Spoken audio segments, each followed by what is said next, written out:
What's up everybody, welcome to my first YouTube video. I'm really excited today actually to share with you my thoughts and feelings and some facts about the partnership of Jurassic Park with VEVE application, and really just go over my personal opinions on how I believe Jurassic Park is going to bring a massive new wave of awareness into the NFT space, into the VEVE application, and ultimately how these sort of brand deals, these big announcements, these big moves are ultimately going to have a positive impact on the NFT collectible space as a whole, because it's not just about the VEVE application, even though today's video will be focused on this. It's about the awareness of NFTs as a collectible and establishing that respect, that trust with customer bases about NFTs really having that value, having that long-term value, and being something that a collector actually wants. And I think VEVE, and I actually personally know VEVE, is bringing these huge brands, these real merchandise, digital assets, and really stamping their own name in what I believe is the next wave, or the new establishing wave of collecting. So in today's video, I'm just going to talk about some of the numbers that have been generated, some of the merchandise numbers that have been generated by Jurassic Park, so we can get a feel as a community about what's being introduced. And then I guess what I'm going to do later on in this video as well is go over who actually owns Jurassic Park and what those owners also own, because that's a real important role for future projection, is what will the success of a Jurassic Park launch do on essentially allowing other brands to come into this space and building that trust, building that rapport, and essentially seeing that this is a space that has legs, that will give the confidence for other brands to be introduced as well. So what I want to do is I want to take your attention here to the actual budget and the gross, but more importantly the gross. What did the company actually make based on sales from box offices worldwide? And as you can see here, their total revenue was $5 billion. Yeah, $5 billion. And I think it's important for us to remember that the difference between a brand that does $5 billion really it edges into that kind of global impact. You know, you're looking at a brand here that essentially is the Jurassic World was number 7 of all-time North America sales, and all-time worldwide at number 6. And I think it's important for us to remember that when we're talking about Jurassic Park as a whole, this is a massive amount of mass appeal. I mean, I don't know about you, but I'm just talking around and just speaking to anyone. If you mention Jurassic Park, people have either heard of the movie. If they haven't heard of the movie, well, no, let me rephrase that. They've either heard of the movie or they know of somebody who's spoken about the movie. And I think that's a really important part for us to remember here.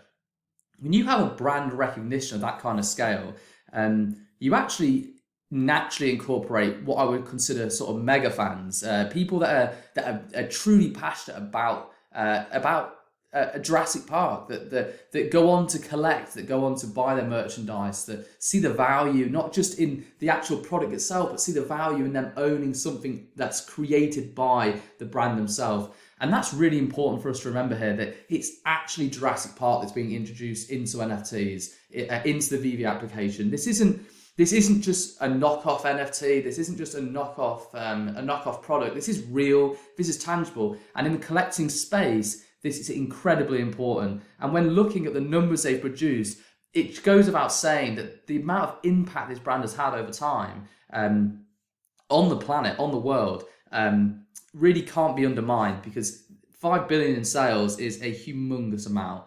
And I just think it's an important thing for us to remember when we're having this conversation about this new brand being brought into the VEVE space, and for us not to forget that the history behind this will also re-energize and reintroduce people that maybe they may not watch Jurassic Park now, but it was something they've seen before, they were passionate about before, and something they may spike interest in again, seeing this new collectible being brought into the space. So another thing I want to do here is just go on to the highest grossing films of all time. I did just touch upon it then, but this is an important chart to be looking at. And we can see that Jurassic World is ranked, it was peaked at number 3 in the world at all times. That was its highest ever position, but it's number 6 it's number 6 as of the 23rd of April 2021, producing 1.6 billion in sales. So this is a massive brand, and I think you have to give the owners of VEVE and the head of the companies this real props to be bringing in brands of this kind of magnitude to be translating this vision in a way that's not just grabbing their attention, but also giving them the confidence to introduce their brand, their reputation into this space. I mean, it really does go to show the kind of impact that VEVE's having, and it's so important for us all to remember and to stay grounded with this, that this is a massive deal. You know, these companies live and die by the reputation of their brand and what they introduce into it. And you can be rest assured the conversations they've had and the kind of meetings they must have had to allow something like this to happen, and the trust that they've had in the validation of VEVE. In my opinion, it really is awe-inspiring to see something, a deal of this kind of magnitude being brought into such a new space at such an early time. I mean, it really does validate, in my opinion, where this is going, and what a blessing it is to be a part of something like this. But anyway, I brought your attention here to Jurassic Park, into it being one of the highest ranking grossing films of all time. And then what I wanted to do really is bring your attention here, because box office sales is one thing, but what is their merchandise sales like? Because ultimately that's what we are. It's a digital merchandise, a digital collectible. It's all well and good having huge box office appeal, but do those fans go on to buy products of Jurassic Park? Is it something that they go further in? It's not just this this one moment, one hit pony where they just go and watch a film? Are they interested in other aspects of the brand? And clearly from this we can see that they do. Their merchandise sales here at $2.2 billion. So they've sold 2.2 billion collectibles or products based around Jurassic Park, which we really have to start to acknowledge how humongous that actually is, and in my opinion shows that although it is a massive film and it's a massive business in that respect, it's important to remember that they also have fans that go on to buy their merchandise as well, and that really as a whole is a massive positive effect when introducing this into the VEVE application, when introducing this into the NFT space, because ultimately that's what we are. You know, VEVE is a collectible marketplace. That's what it is. And as a collector myself, I'm passionate and personally love and enjoy the real deal, something that's being introduced by the real brand. And with other collectors here having bought 2 billion worth of merchandise, not just maybe to play with, obviously, but there'll be collectors out there that buy to keep sealed, just because they love it and they're passionate about the films. I think it's important for us to remember that this introduction and this kind of magnitude, it's a very exciting, it's a very exciting idea, and in my opinion, the merchandise sales further validate the magnitude of this deal going forward, and how exciting it really is. These new potential eyeballs, these new people coming in to become collectors of the NFTs that we're all really enjoying right now. And then just to validate this further, I've also gone on to Ranker.com, and I've looked into a little bit about what they said. And I'll just read this out to you. So Jurassic Park Films always had, and I'm actually not going to attempt to say that word, merchandise sales, but the licensing for Jurassic World actually managed to boost Hasbro's second quarter earnings and raised its shares 6%. One analyst believed Jurassic World's toy sales are some of the most non-boons of the licensing world, thanks to the fact that kids love dinosaurs, thus making the items an easy sell. And that's the thing we have to remember as well, is that it's dinosaurs. I mean, these are animals that have walked and lived upon this planet. It's something that everybody knows. It's something that everybody in my opinion, shares some type of love towards. I think we all have a favourite dinosaur. Mine's the Tyrannosaurus Rex. It's a little bit mainstream, but hey, look, that is what I like, and the apex predator of the planet. But this is the thing. You know, we've all have some type of understanding or emotional tie to Jurassic Park, whether it's the enjoyment of the collectibles, or whether it's just enjoying, you know, and having passion for dinosaurs as a whole, knowing they've been on this planet. So I think it's definitely an important point to make, is that the merchandise sales can be driven based off the love of dinosaurs as a whole. And finally, what I want to go into, or second from finally, I just want to go into who actually owns Jurassic Park.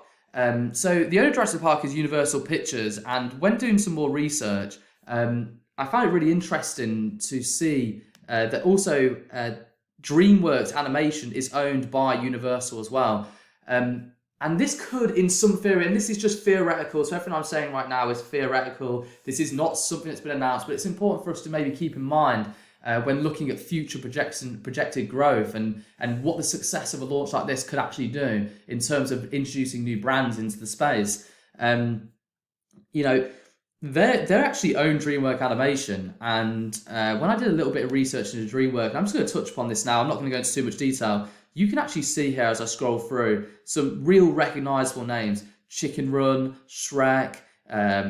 You know, and as you keep going through, you'll see Shark Tale, Madagascar, The Curse of the Were-Rabbit. So, you know, these are Over the Hedge. These are huge films that have been created that also have, you know, passionate fan bases as well.